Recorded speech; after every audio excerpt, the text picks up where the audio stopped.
আসসালামু আলাইকুম, সবাই কেমন আছেন? তো অবশ্য আপনার স্ক্রিনে দেখতে পাচ্ছেন আমাদের আগে একটা ইফতারের আয়োজন ইসলামের ইতিহাস ডিপার্টমেন্টের পক্ষ থেকে। এখানে বড় ছোট সবাই আছে। তো খাবারগুলো আপনাদের একটু ভাবে দেখাচ্ছি।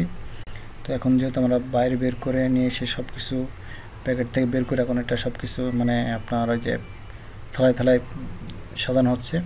ক্ষীর খেজুর চপ এবং বিরিয়ানি। এখানে আমরা ছোট বড় সবাই আছি। তো আমরা অনেকজনকে বলেছিলাম কিন্তু অনেকে দেখা যাচ্ছে সম্মতি দেয়নি।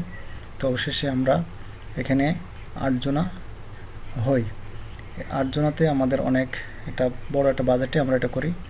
আশা করি সামনে আরও হবে ডিপার্টমেন্টের পক্ষ থেকে। যাই হোক, মানে ইসলামী ইতিহাস ডিপার্টমেন্টের কেউ মানে উদ্যোগী হয় না, সেই জন্যে এগুলো করা যায় না। তো যে কয়জন আমরা উদ্যোগ নিয়েছিলাম সে কয়জন আমরা এতে করেছি। তো আমাদের ভিডিওটা কেমন লেগেছে জানি না। তো সামনেবার বড় সড়ো করে একটা আয়োজন করতে চাচ্ছি, ইনশাল্লাহ আমাদের জন্য দোয়া করবেন। তো আমরা এখন ইফতার নিয়ে সামনে বসে পড়েছি। দেখেন আমাদের ইফতারের আইটেমগুলো কী কী।